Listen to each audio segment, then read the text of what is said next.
கர்த்தருக்கு ஸ்தோத்திரம். கடந்தொல்லையா என்கிற நிகழ்ச்சிக்கு உங்கள் யாவரையும் இயேசு கிறிஸ்துவின் இனிய நாமத்திலே நான் அன்போடு வாழ்த்து வரவேற்கிறேன். நீங்கள் பார்த்து கொண்டிருப்பது 83வது எபிசோடாக இருக்கிறது. புதிதாக இந்த சேனலை நீங்கள் பார்க்கக்கூடியவர்களாக இருப்பீர்களானால் நம்ம சேனலுக்குள்ளே நீங்கள் போய் பாருங்கள். ஏற்கனவே கடந்தொல்லையா என்கிற தலைப்பில் 82 மெசேஜை பரிசுத்த ஆவியானோட தயவுனால் அடியேன் பேசியிருக்கிறேன். அதில் சொல்லப்பட்டிருக்கிற ஒவ்வொரு வசனங்களும் உங்களுக்கு ரொம்ப ஆறுதலாக, ரொம்ப பிளெஸ்ஸிங்காக இருக்கும். அதனால் தயவுசெய்து எல்லா மெசேஜை கேளுங்க. பார்ட் 1லேருந்து நீங்கள் இந்த மெசேஜை ஃபாலோ பண்ணிங்கன்னா கண்டிப்பாக கடந்தொல்லையிலிருந்து இயேசப்பா உங்களுக்கு பரிபூர்ணமான விடுதலை தருவார். ஓகேங்களா? ஏற்கனவே நம்ம சேனலுக்கு சப்ஸ்கிரைப் பண்ணி, லைக் பண்ணி, ஜெப குறிப்பை கமெண்ட் பாக்ஸில் பதிவு பண்ணுற என்னுடைய அன்புக்குரிய அனைத்து சகோதர சகோதரிகளுக்கும் மறுபடியும் என்னுடைய மனமார்ந்த நன்றிகளை சோத்திரங்களை சொல்லிக்கொள்கிறேன். நீங்கள் தொடர்ந்து மெசேஜை பார்க்கக்கூடியவர்களாக இருந்தால் நீங்கள் தயவுசெய்து இந்த கமெண்ட் பாக்ஸில் ஒரு ஆமீன், ஒரு ப்ரைஸ் ராட் போடுங்க. ஏன்னா அப்போ தான் இவ்வளோ பேர் நம்ம சேனலில் பார்க்குறாங்க, ஜெபத்தை கேட்குறாங்க அப்படின்னு எனக்கு தெரியும். ஒன்றும் இல்லை, நீங்கள் ஆமீன் ப்ரைஸ் ராட் போட்டிங்கன்னா, இந்த சிஸ்டர் இந்த ஊர்லேருந்து பார்க்குறாங்க, இந்த பிரதர் பார்க்குறாங்கன்னு எனக்கு நல்லா தெரியும். உங்களுக்காக ஜபமும் பண்ண அது உதவியாக இருக்கும். ஓகேங்களா? சரி, இப்போ நம்ம ஆண்டவருடைய வார்த்தையை இப்போ கேட்க போகிறோம். நீங்கள் கடன் தொல்லையில் பாதிக்கப்பட்டு வட்டி கட்ட முடியாமல், இன்ட்ரெஸ்ட் கட்ட முடியாமல், ஒரு கடனை வாங்கி அதை அடைக்க முடியாமல் வட்டிக்கு மேலே வட்டி கட்டிட்டு நீங்கள் ரொம்ப உடைஞ்ச உள்ளத்தோடு கூட இருப்பீர்களானால், கர்த்தர் அந்த உடைந்த உள்ளத்தோடு இருக்கிற அவருடைய ஜனங்களை, அவருடைய பிள்ளைகளை இன்றைக்கி ஆண்டவர் ஆற்றி தேற்றி தைரியப்படுத்த போகிறார். என் அன்பு சகோதரியே, இன்றைக்கு பரிசுத்த ஆவியானவர் உன் மேலே ஒரு மன உருக்கத்தை வெளிப்படுத்த போகிறார். இயேசு கிறிஸ்து எப்படிப்பட்டவரும் உனக்கு நல்லா தெரியும். அவர் மன உருக்கமான ஆண்டவர். கடனை வாங்கிட்டு நீ பட்ட எல்லா அவமானத்தையும் என் அன்பு சகோதரிய ஆண்டவர் பரலோகத்திலிருந்து பார்த்து கொண்டு இருக்கிறேன். அந்த கடன்காரனுக்கு முன்னாடி நீ நிலகுலைஞ்சி போய் அவன் கேட்ட தூஷணமான வார்த்தைகள், அவன் பேசின தாறுமாறான வார்த்தைகள், உன்னை வேதனைப்படுத்தி புண்படுத்தி பேசின எல்லா வார்த்தைகளுக்கும் ஆண்டவர் இன்னைக்கு பலன் தரப்போகிறார். துக்கப்படாதீங்க, யாரும் வேதனைப்படாதீங்க. ஐயோ, எனக்கு கடன் ஆச்சே, இவ்வளோ பிரச்சனைகள் இருக்குது, இந்த கடன்லேருந்து என்னால் வெளியே வர முடியாது போல், எனக்கு ஆலோசனை சொல்ல, சத்தியம் சொல்லி, எனக்கு ஜெப உதவி பண்ணக்கூட யாரும் இல்லைன்னு சொல்லி அப்படியே கண்ணீருட்டு கதறி கொண்டு இருக்கிற என் அன்பு சகோதரி, என்ன கர்த்தர் உனக்கு ஒரு சொந்த சகோதரனை வெளிப்படுத்தியிருக்கிறார். தைரியமாக இருக்கு. இந்த கடன் தொழிலில் பாதிக்கப்பட்ட காரியத்தை பார்த்திங்கன்னா, இதில் பெண்கள் தான் ரொம்ப ரொம்ப மனசு உடைஞ்சி போகிறாங்க. ஆண்களாவது வீட்டை விட்டு அப்படி இப்படின்னு போயிட்டு கொஞ்சம் ரிலாக்ஸ் ஆகிறாங்க. ஆனால் பெண்கள் குறிப்பாக வயதான தாய்மார்க, இல்லை ஒரு 40 வயசு கடந்த சகோதரிமார்க வீட்டே அடைப்பட்டு கடன்காரனுக்கு அவங்க தான் டெய்லி பதில் சொல்லணும். அதனால் விசேஷமாக நான் அதிகமாக இந்த அன்பு சகோதரின்னு ஏன் சொல்கிறேன்னா, நீங்கள் அப்படியே உடஞ்சி போய் நொறுங்கி போய் வீட்டில் அப்படியே ஒரு மூலையில் கூனி குறுக்கிட்டு அவமானத்தை தாங்க முடியாமல் ரொம்ப கண்ணீரோடு அழுது கொண்டு இருக்கிறீங்க. ஒரு ஆணுக்காவது ஒரு மனதைரியம் இருக்கும், பெண்களுக்கு சுத்தம் மனதைரியமே இருக்காது. இன்னும் சொல்லப்போனால் கடன்காரனுக்கு முன்னாடி பேசக்கூட அவங்களுக்கு தைரியம் இருக்காது. ஏன்னா பெண்கள் ஒரு சொல்ல கூட அவங்களால தாங்க முடியாது. பெண் மனசு ஒரு பூ மாதிரி. கடன் தொல்லை ஏற்பட்ட பிறகு அவங்களுடைய மனசு இன்றைக்கி படக்கூடிய கஷ்டங்கள் கொஞ்ச நெஞ்சல். ஆவியானவர் இந்த சேனல் மூலியமாக எத்தனையோ சகோதரிகளை ஆற்றி தேற்றி தைரியப்படுத்தியிருக்கிறேன். நிறைய சகோதரிங்க எனக்கு ஃபோன் பண்ணி சாட்சி கொடுத்துருக்குறேன். பாஸ்டர், உங்கள் மெசேஜ், உங்கள் ஆறுதலான வார்த்தை தான் என்னை இன்றைக்கி கடன்காரனுக்கு முன்னாடி நிற்க வச்சு பதில் சொல்ல வச்சு நான் வேலைக்கு போய் கொஞ்சம் கொஞ்சமாக கடனை அடைக்கிறதுக்கு ஏசப்பா எனக்கு உதவி செய்கிறான்னு சொல்லி எத்தனையோ ஊர்லேருந்து, எத்தனையோ மாவட்டத்திலேருந்து எத்தனையோ சகோதரிமார்கள் ஃபோன் பண்ணி சொல்லியிருக்கிறாங்க. இதில் சில பிரதர்ஸ்மாருங்க, ஐயாமாருங்க ஒரு குறிப்பிட்ட நடுத்தர வயசுள்ள பிரதர்ஸுங்க, வயசான தகப்பன்மார்கள் அநேகர் எனக்கு ஃபோன் பண்ணி, இதுபோல் பாஸ்டர் உங்கள் மெசேஜை கேட்டு நான் ரொம்ப ஆறுதலாக இருக்கிறேன், தைரியமாக இருக்கிறேன், ஓரளவுக்கு கடன் தொல்லையிலிருந்து கர்த்தர் என்னை விடுவிச்சிருக்கிறான்னு நிறைய பேர் சாட்சி கொடுத்துருக்காங்க. இலங்கை தேசத்தில் நிறைய பேர் ஃபோன் பண்ணி சொல்லியிருக்கிறாங்க. வெளிநாட்டில் கூட நம்ம மெசேஜை பார்க்குறாங்க, அமெரிக்காவில் பார்க்குறாங்க, யூகேயில் பார்க்குறாங்க, மற்றும் சிங்கப்பூர், மலேசியாவில் கூட நிறைய சகோதரிமார்கள் நம்ம சேனலை பார்க்குறாங்க. குறிப்பாக தமிழ்நாட்டில் தென் மாவட்டத்தில் இருக்கிற நிறைய பேர் பார்க்குறாங்க. இதில் கன்னியாகுமரி இப்படி குறிப்பிட்ட மாவட்டத்தில் இருக்கிற எவ்வளோ சகோதரிகள், எவ்வளோ சாட்சிகளை கர்த்தர் தந்திருக்கிறேன். அதனால் உண்மையாகவே நான் சொல்கிறேன், கர்த்தருடைய நாமத்தில் உங்களையும் கடன் தொல்லையிலிருந்து கர்த்தர் விடுவிச்சு உங்களை ஆண்டவர் சாட்சியாக நிறுத்துவார். நம்ம ஒரு வசனத்தை வாசிக்கலாம். இந்த வசனத்தை நான் உங்களுக்கு தரேன், நீங்கள் அதை படித்து அப்படியே மனதுருகி நீங்கள் ஜெபிக்கணும். உங்களால் எவ்வளோக்கு எவ்வளோ மனதுருகி ஜெபிக்க முடியுமோ அவ்வளோக்கு எவ்வளோ நீங்கள் மனதுருகி ஜெபிக்கணும். ஆண்டவருடைய வார்த்தையை பாருங்கள். ஏசாயா தீர்க்கதரிசன புத்தகம் 54ஆம் அதிகாரம் 7வது வசனத்தை நம்ம வாசிக்கலாம். இமைப்பொழுது உன்னை கைவிட்டேன், ஆனாலும் உருக்கமான இரக்கங்களினால் உன்னை சேர்த்து கொள்வேன். என் அன்பு சகோதரியே, கடன் தொல்லையில் பாதிக்கப்பட்டிருக்கிற என் அன்பு சகோதரனே, கர்த்தர் சொல்கிறாரு, ஒரு உருக்கமான இரக்கத்தினால உன்னை மறுபடியும் என் சமூகத்தில் சேர்த்துக்கொள்வேன்.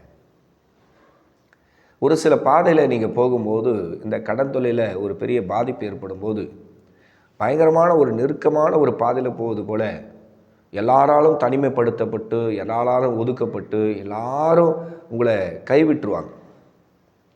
பொதுவாக நான் தீர்க்கதரிசனமாக சொல்கிறேன், உங்களுக்கு கடன் தொல்லை ஏற்பட்டால் எல்லாரும் உங்களை கைவிட்டுருவாங்க, எல்லாரும் உங்களை ஒதுக்குவாங்க.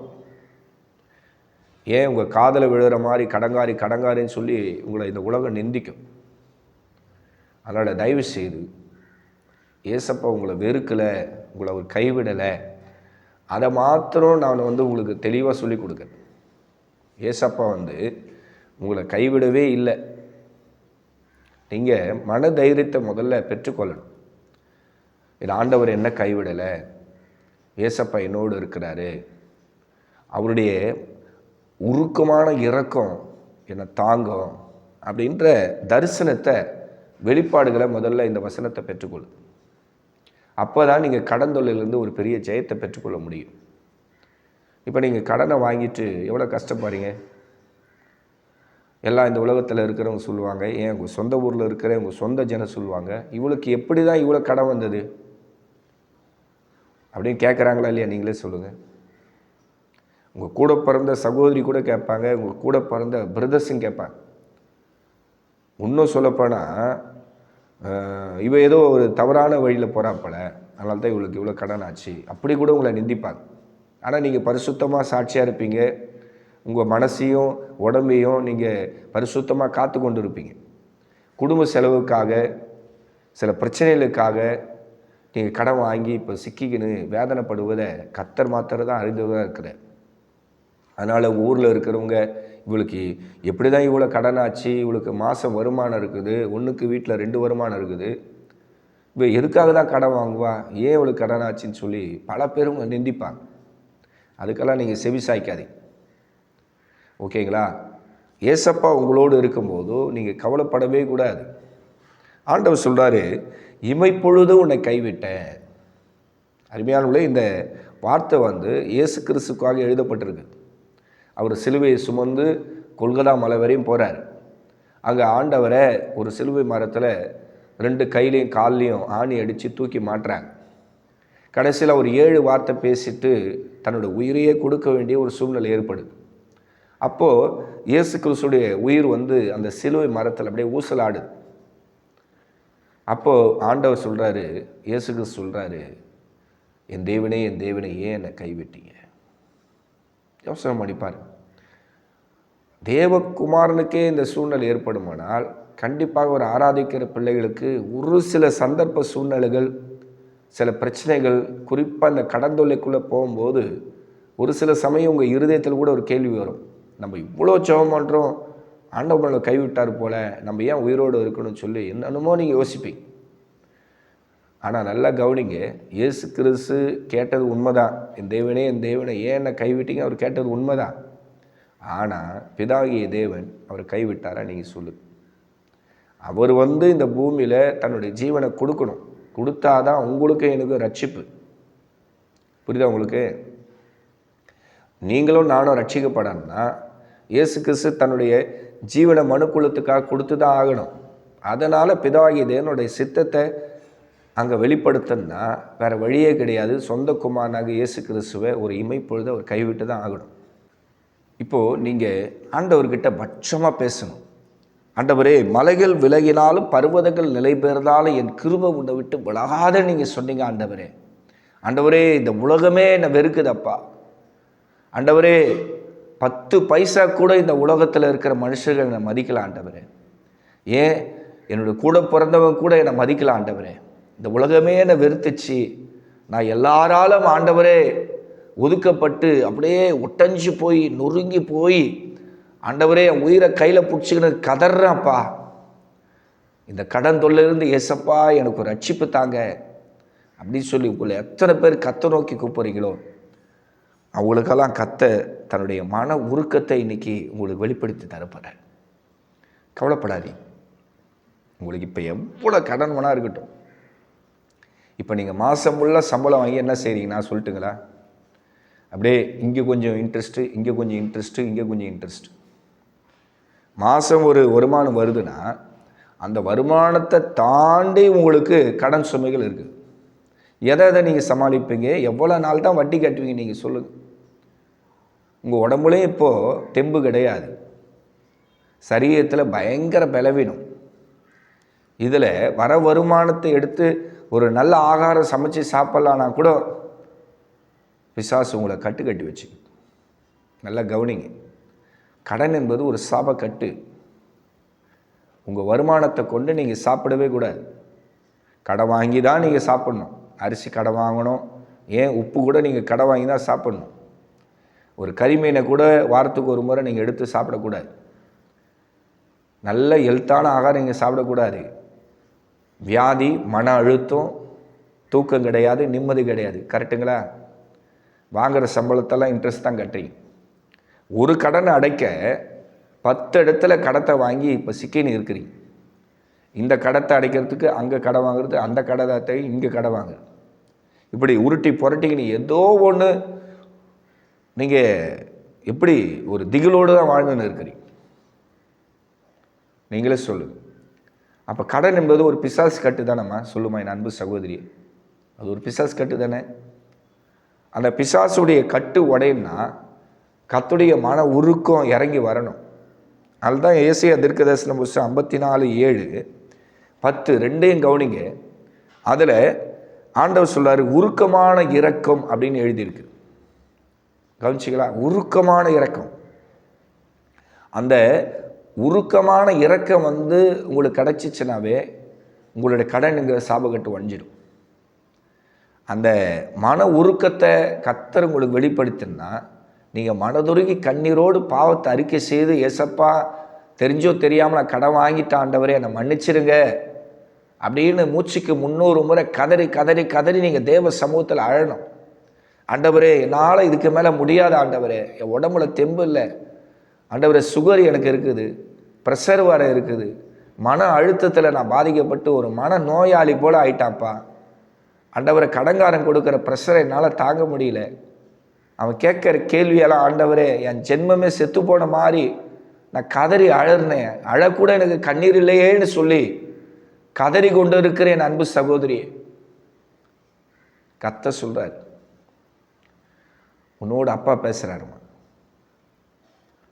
தயவு செய்து மனசில் தைரியத்தை வச்சு, தைரியத்தை விடாதீங்க. அது எவ்வளோ கடன், எவ்வளோ பிரச்சனைகள் உங்கள் வாழ்க்கையில் இருந்தாலும் தவறான ஒரு முடிவு மட்டும் எடுத்துடாதீங்க. நம்ம ஏன் இருக்கணும், நம்ம செத்துடலாம், 5 நிமிஷத்தில் நம்ம செத்துடலாம் அப்படின்னு சொல்லுவது தவறான முடிவை மாத்திரம் இங்கே எடுத்துட்டிங்கன்னா தேவனுடைய திட்டத்தையே நீங்கள் உடைச்சிடுறீங்க. தேவன் எதற்காக உங்களை புடமிடுறாரு, எதுக்காக கடன் தொல்லையில் கொண்டு போகிறாருன்னா உங்களை பரலோராஜ்யம் கொண்டு போய் சேர்க்கிற ஒரு திட்டத்தோடு தான் கர்த்தர் உங்களை உடைக்கிற. அப்போது நீங்கள் 5 நிமிஷத்தில் ஏதோ ஒன்று பண்ணிக்கணும், குணம் மாறி மனசு மாறி ஏதோ ஒரு மன கஷ்டத்தில் அவமானத்தை தாங்க முடியாமல் ஏதோ ஒன்று வெஸ்தே கிசையத்து குடிச்சிடுறீன்னு வச்சிங்களேன், நரகத்துடைய தன்மைகள் உங்களுக்கு தெரியுமா? உங்களுக்கு நரகனா என்னன்னு இன்னும் சில பேருக்கு தெரியல. ரட்சிக்கப்பட்டிருக்கிற கர்த்தருடைய பிள்ளைங்க நரகத்தை பற்றி நல்லா தெரிஞ்சு வச்சுக்கணும். ஏன்னா ரட்சிக்கப்படாத ஒரு பிள்ளை நரகத்துக்கு போகுதுன்னு சொன்னால் அது ஒரு நியாயம், அவங்களுக்கு சத்தியம் தெரியாது. நீங்கள் ஆதியாமத்திலிருந்து வெளிப்படுத்தல் வரைக்கும் சத்தியத்தை அறிஞ்சு வச்சுருக்கிறீங்க. கடன் வாங்கிறது ஏசப்பாவுக்கு பிடிக்காதுன்னு உங்களுக்கு தெரியும். வேறு வழி இல்லாமல் நீங்கள் கடன் வாங்கிட்டீங்க. இப்போ அந்த கடன் அடைக்க முடியாமல் அங்கே கடன் வாங்குறீங்க, இப்படி கொடுக்குறீங்க, இங்கே கடன் வாங்குறீங்க, இப்படி கொடுக்குறீங்க. இப்போ எப்போ தான் அசலை கட்டுறது, எப்போ தான் அது நம்ம அடைக்கிறதுன்னு சொல்லி ரொம்ப வேதனைப்பட்டு கலங்கி கொண்டு இருக்கிறேன். இதுக்கு ஒரே ஒரு வழி இருக்குது. அது என்ன பார்த்தீங்கன்னா, உங்கள் கடனுடைய சாபக்கட்டு உடையினா கர்த்தர் உங்களுக்காக இரக்கம் செய்யணும். ஏசப்பா உங்களுக்கு இரக்கம் செய்வாரானால் உங்களுக்கு எவ்வளோ லட்சம் கடன் இருந்தாலும், எவ்வளோ கோடி கடன் இருந்தாலும் அதை ரூபா போல் நீங்கள் கொடுத்துருவீங்க. இதுக்கு நீங்கள் ஒரு கிரயத்தை செலுத்தணும். அது என்ன பார்த்தீங்கன்னா, கண்ணீர் ஜெபம், பாவ மன்னிப்பின் ஜெபம், மனதுருகி ஜெபிக்கிற ஜெபம். இன்னும் சொல்லப்போனால் தரிசனமாக இயேசப்போடைய காலை பிடிச்சின்னு கதறணும். அவருடைய தழும்புகள் நிறைந்த அந்த அற்புதமான உலைக்களத்தில் காய்ந்த அந்த பிரகாசம் அவருடைய பாதத்தை குறித்து பைபிள் எழுதப்பட்டது கவனிச்சிங்களா? அவருடைய பாதத்தை பரிசுத்தவான்கள் பார்க்கும்போது அவ்வளோ ஒரு மகிமையாக இருந்ததா. இயேசு கிறிஸ்துடைய கால் அவ்வளோ அழகாக அப்படியே பல மின்னுதான். ஏன்னா ஆண்டவரை பற்றி வேதத்தில் என் அன்பு சௌரி எழுதப்பட்டிருக்கு, அவர் 10,000ங்களும் சிறந்தவர். அப்போது அவருடைய அன்புள்ள கரம், அவருடைய அன்புள்ள இரக்கமுள்ள அந்த பாதத்தை பிடிச்சிக்கின்னு அப்படியே கதறணும். அவருடைய கை காலில் இருக்கிற தழும்புகளை பார்த்து பார்த்து பார்த்து, ஏசப்பா உங்கள் அன்பு பெருசாண்டவரே, உங்களை மீறி நான் கடன் வாங்கிட்டேன், என்னை மன்னிச்சிடுங்க சொல்லி இங்கே கதறி அழுவீர்களானால் கர்த்தர் ஒரு பரிபூர்ணமான விடுதலை உங்களுக்கு தருவார். ஓகேங்களா? இப்போது அடுத்தது இந்த 11ஆம் வசனம் வாசிக்கலாம். அதே எஸ்ஏ தீர்க்கதரிசன புத்தகம் 54:11. அதில் ஆண்டவர் சத்தமிடுவதை கவனிங்க. ஊழியக்காரர்களை கொண்டு தீர்க்கதரிசியை கொண்டு கர்த்தர் பேசுகிறாரு. சிறுமைப்பட்டவளே, பெருங்காற்றில் அடிபட்டவளே, தேற்றரவற்றவளே. கவனிச்சிங்களா? இது உங்களுக்கு தாம்மா என் அன்பு சகோதரியே, என் அன்பு சகோதரியே, கர்த்தர் உனக்காகவே தர வார்த்தை. ஆண்டவர் சொல்றாரு, சிறுமைப்பட்டவளே. அப்போ நீங்கள் கடனை வாங்கிட்டு இப்போ சிறுமைப்படுத்தப்பட்டு இருக்கிறீங்க, கொடுமைகளை அனுபவிக்கிறீங்க. உங்களை ஆற்றி தேற்றி தைரியப்படுத்தக்கூட எந்த மனுஷ தெய்வம் இல்லாமல் இந்த உலகமே உங்களை வெறுத்து தள்ளுவது போல உலகத்தோடைய கடைசி எண்டு, வாழ்க்கையோட கடைசி எண்டில் நீங்கள் இருக்கிறீங்க. கர்த்தர் சொல்றாரு, சிறுமைப்பட்டவளே, பெருங்காற்றில் அடிபட்டவளே, தேற்றரவற்றவளே. அம்மா உன்னை தேடிதாம்மா ஏசப்பா வராரு. என் அன்பு சகோதரியே, கடன் தொல்லையில் பாதிக்கப்பட்டு வட்டி கட்ட முடியாமல், இன்ட்ரெஸ்ட் கட்ட முடியாமல், பேங்க் லோன் கட்ட முடியாமல், பேங்க்கில் வச்சிருக்கிற ஜுவல்ஸ் லோனுக்கு வட்டி கட்ட முடியாமல் அவமானத்தை நிந்தைகளையும் சகித்து கொண்டு இருக்கிற என் அன்பு சகோதரியே, உன்னை பார்த்து தாம்மா கர்த்தர் பேசுகிறாரு. தெளிவாக ஆண்டவர் பேசுகிறாரு, தேற்றரவற்றவளே, உன் கல்லுகளை பிரகாசிக்கும்படி வைத்து நீல ரத்தனங்களை உன் அஸ்திபாரமாக்குவேன். கவனிச்சிங்களா? பாதிக்கப்பட்ட ஜனங்களை தேடி தான் அப்பா வராரு. நீங்கள் பைபிளில் நீங்கள் எடுத்து பாருங்கள், பணக்காரங்களோடு கர்த்தர் ஐக்கியமாக இருந்தார் அப்படின்னு நீங்கள் சொல்ல முடியுமா? இல்லை. ஏழைகளை விசாரிக்கிறாரு. ஏழைகளுக்கு ஆபத்து, கஷ்டம், நோய், வியாதி, பலவீனம், பஞ்சம், பசின்னு சொல்கிறாங்க. எல்லாரையும் ஆண்டு லிஃப்ட் பண்ணி விட்றாரு, காப்பாற்றி விட்றாரு. அதிசயங்களை அற்புதங்களை யாருக்கு செஞ்சார்னா பாதிக்கப்பட்டவங்களை சந்தித்து தான் கர்த்தர் செய்கிறார்.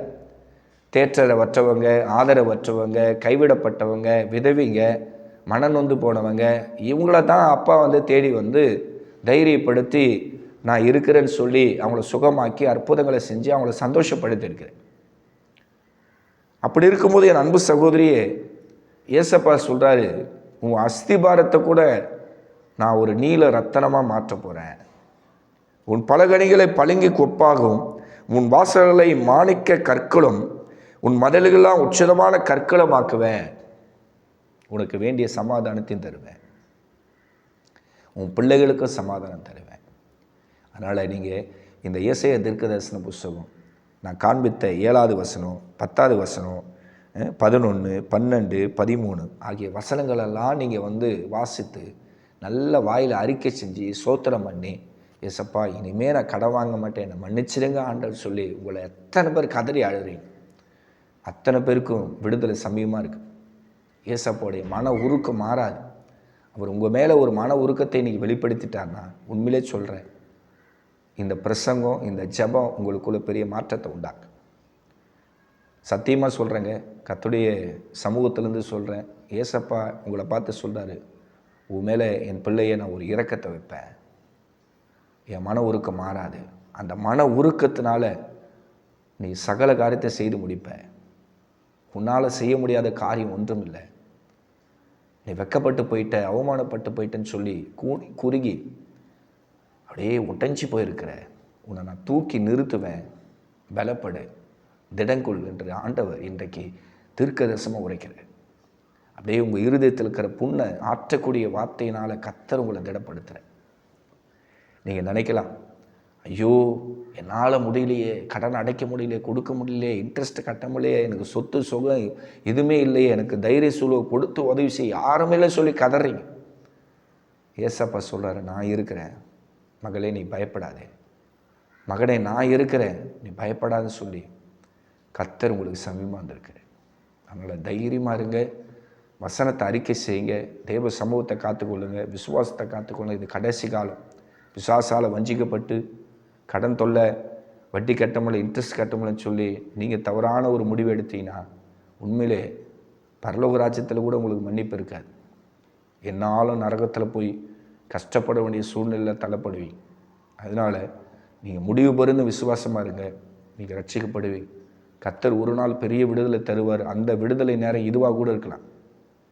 இப்போ கூட ஏசப்பா உங்களை விடுவிக்கலாம். அதனால் தயவு செய்து விசுவாசத்தை காத்துக்கொண்டு நல்ல ஜெபம் பண்ணி உங்களை சுத்திகரிச்சிங்க. தொடர்ந்து நம்ம சேனலை பாருங்கள். கர்த்தர் என் மூலமாக கொடுக்குற ஆலோசனை, சத்தியம், ஜெபம் உங்களை ரொம்ப ஆறுதல் படுத்தும். உங்களுக்கு ஏதாவது ஜெப உதவி தேவைப்பட்டால் யூடியூப்பில் என்னுடைய நம்பர் இருக்குது. உங்களுடைய சொந்த சகோதரன் நினச்சிங்கன்னா எனக்கு ஃபோன் பண்ணு.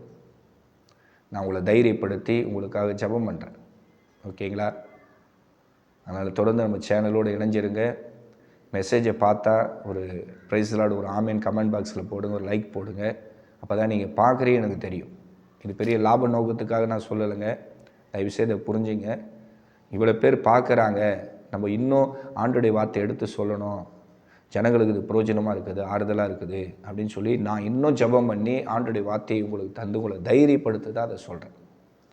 அதனால் நம்ம சேனலுக்காக ஜெபம் பண்ணுங்க, ஊழியர்களுக்காக ஜெபம் பண்ணுங்க. நான் சென்னை பகுதியில் இருக்கிறேன். எனக்கு மேரேஜ் ஆகி 3 பெண் பிள்ளைகள் இருக்கிறாங்க. சபை இருக்குது, ஊழியம் நடக்குது. நான் உட்காந்து பேசுகிற இடம் கூட சபையோட ஃபுல்பிட்டில் உட்காந்து தான் பேசின்னு இருக்கேன். ஓகேங்களா? கர்த்தர் உங்களை ஆசீர்வதிப்பாங்க. அடுத்த தேவ செய்தியில் உங்களை சந்திக்கிறேன். கர்த்தர் கடந்தொல்லேருந்து உங்களுக்கு ஒரு பரிபூர்ணமாக விடுதலை தருவார். கொடுக்கப்பட்ட வசனத்தை வச்சு சோத்திரம் பண்ணி ஜெபம் பண்ணுங்க. தொடர்ந்து விசுவாசத்தை நிலைத்திருங்க. அடுத்த தேவ செய்தியில் உங்களை சந்திக்கிறேன். கர்த்தர் உங்களை ஆசீர்வதிப்பார். ஆமென்.